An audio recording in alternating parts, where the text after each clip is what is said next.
अस्सलाम वालेकुम वरहमतुल्लाहि वबरकातुहू। मेरा नाम है मोहम्मद और आज का वीडियो का टॉपिक काफी शॉकिंग है और ये है स्वीडन में कुरान को जलाया गया है एक पॉलिटिशियन की तरफ से और काफी उसको सपोर्ट मिला है, जिसके रिस्पॉन्स में टर्की के president Erdogan, Saudi Arabia, Pakistan और कई सारे अरब लीडर्स ने इस एक्ट को कंडेम किया। तो कौन है पॉलिटिशियन जिसका नाम है रास्मुस पालुदान, जहाँ पर खुद स्वीडन करंट गवर्नमेंट ने इस रास्मुस पालुदान को परमिशन दिया कुरान जलाने के लिए और उसको पुलिस प्रोटेक्शन भी दी गई है। देखते हैं वीडियो में डिटेल्स कि क्या गेम आखिर ये चल रहा है। 21 जनवरी को कुरान की एक कॉपी को बीच रोड पर जलाया गया है स्वीडन के एक प्रोटेस्ट में और यहाँ पर बताया गया कि स्वीडन का ऑपोजिशन लीडर रास्मस पालुदान इसने कुरान की कॉपी को लाया और ये कहते हुए जला कि वो फ्रीडम ऑफ एक्सप्रेशन में बिलीव करता है और इस रीजन से उसने कुरान को आग लगा दी। कई सारी जगहों पर ये रिपोर्ट्स आए हैं कि उसने एक एंटी मुस्लिम स्टैंड लेकर कुरान को जलाया, लेकिन इसके पीछे और क्या एक्चुअल रीजन है और कैसे इनडायरेक्टली स्वीडन के करंट गवर्नमेंट का भी हाथ है इस हरकत को कैरी आउट करने के पीछे। स्वीडन में 3 प्रोटेस्ट हो रहे हैं फिलहाल।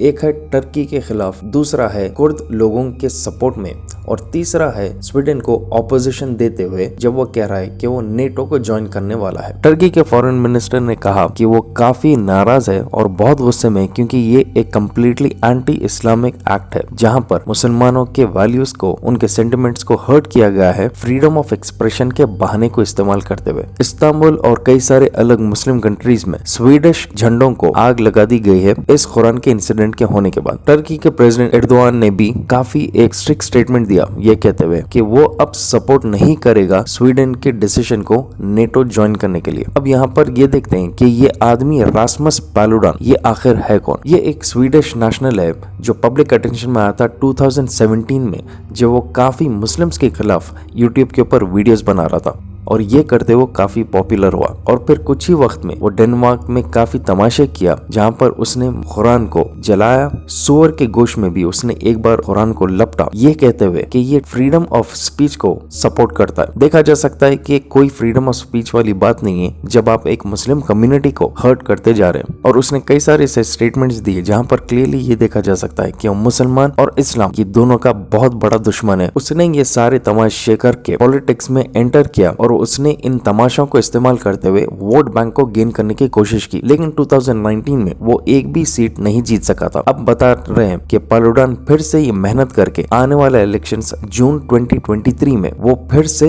कई सीट्स को जीतने का वादा कर रहा है ऐसे किस्म के तमाशे कैरी आउट करके। लेकिन फिलहाल उसके पास उतने सिग्नेचर्स नहीं है उसकी कैंडिडेचर को सिक्योर करने के लिए। तो फिर अब क्या हुआ करंट स्वीडन गवर्नमेंट को, जिसने इस ऑपोजिशन लीडर को परमिशन भी दिया और साथ ही साथ पुलिस प्रोटेक्शन भी दिया मुस्लिम्स को हर्ट करने के लिए। अगर कुछ देश एक दूसरे से झगड़ा करना शुरू कर दे इन किस्म के घिनौनी पॉलिटिक्स की वजह से, तो इससे डायरेक्ट इम्पैक्ट कॉमन आदमी और वर्ल्ड इकोनॉमी पर होता है। तो कैसा एक आम आदमी और वर्ल्ड इकोनॉमी कनेक्टेड है एक दूसरे से और कैसा करेंसी का वैल्यू गिरने पर हम पर इम्पैक्ट होगा, तो आप भी समझिए कि कैसे वर्ल्ड पॉलिटिक्स और वर्ल्ड की इकोनॉमी कनेक्टेड है और कैसा एक जीता जागता कहानी जिम्बाब्वे का है जहां पर करेंसी की डेथ होने पर वो पूरी तरह बर्बाद हो चुका। आप सुन सकते हैं इस बहुत ही इंटरेस्टिंग बुक समरी में जिसका नाम है व्हेन मनी डिस्ट्रॉयज नेशंस, जो है अवेलेबल कोको एफएम पर। कई सारे नॉलेजेबल ऑडियो बुक्स अवेलेबल है इंडिया के leading audio platform Kuku FM पर, जो काफी मेरे लिए और साथ ही साथ आपके लिए भी फायदेमंद होगा, जिसको 2.3 मिलियन से ज्यादा एक्टिव पेड सब्सक्राइबर्स यूज कर रहे हैं अपनी नॉलेज गेन करने के लिए। और ये इंटरफेस काफी आसान है इस्तेमाल करने के लिए, जहां पर ऑडियो बुक्स अवेलेबल है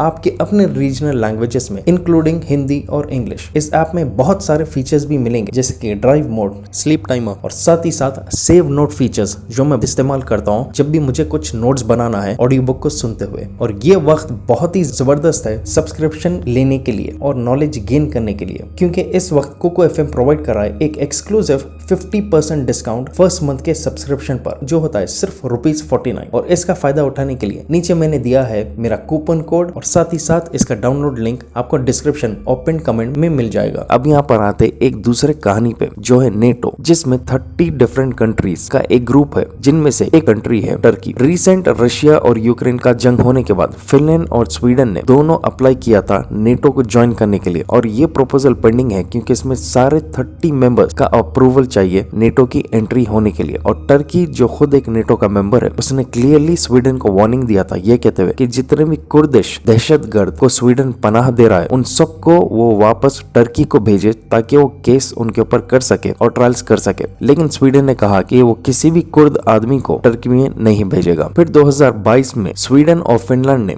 एक 3-वे एग्रीमेंट किया था टर्की के साथ, ये कहते हुए कि उनको नेटो में किसी भी हाल एंट्री अब चाहिए। और स्वीडन ने कहा कि उसने कई सारे कंडीशंस को फुलफिल किया टर्की का, लेकिन टर्की और डिमांड अपना बढ़ाते गया, जहां पर उसने कहा कि उनको स्पेसिफिक 130 ऐसे लोग चाहिए जिनको वो दहशतगर्द मानता है, जो स्वीडन में पनाह लेकर अभी छुपे हुए। और इस बात को स्वीडन ने कहा कि वो अब नहीं एग्री करेगा। तो सडनली कुछ स्वीडन के लोग उन कुर्द के लिए सपोर्ट में आए और एक तमाशा शुरू किया। तो अगर यहाँ पर आप गौर करेंगे कि स्वीडन टर्की के साथ जब तक दोस्ती निभा रहा था, जब तक उसको नेटो में एंट्री होने का पूरा चांस था, क्योंकि टर्की की सपोर्ट यहाँ पर मिल रही थी। लेकिन जब से टर्की ने थोड़ा स्ट्रिक्ट एक्शन लिया स्वीडन के ऊपर, सडनली स्वीडन की गवर्नमेंट ने ऑपोजिशन लीडर रास्मस पालुडन को परमिशन दे दिया प्रोटेस्ट होल्ड करने के लिए टर्की के खिलाफ, और साथ ही साथ उसको पुलिस प्रोटेक्शन भी दिया जब उसने कुरान को जलाया। तो फिलहाल रास्मस पालुडन वो समझ रहा है कि वो हीरो बन चुका ऐसी घिनौनी हरकत करके, लेकिन उसको ये अंदाजा नहीं हो रहा है कि उसको बलि का बकरा बनाकर सामने रखा गया है करंट स्वीडन गवर्नमेंट की तरफ से। देखा जा सकता है आज के पीरियड में कोई भी कंट्री में कोई भी पॉलिटिकल लीडर को अगर मास वोट बैंक उनको गेन करना है, उनका इजी टारगेट हो गया है मुस्लिम कम्युनिटी। तो मुस्लिम्स को किसी भी तरह से जलील करना चाह रहे हैं, उनके सेंटिमेंट्स को हर्ट करना चाह रहे हैं, ताकि वो कुछ एक्सट्रीम किस्म के लोगों का वोट बैंक हासिल कर सके।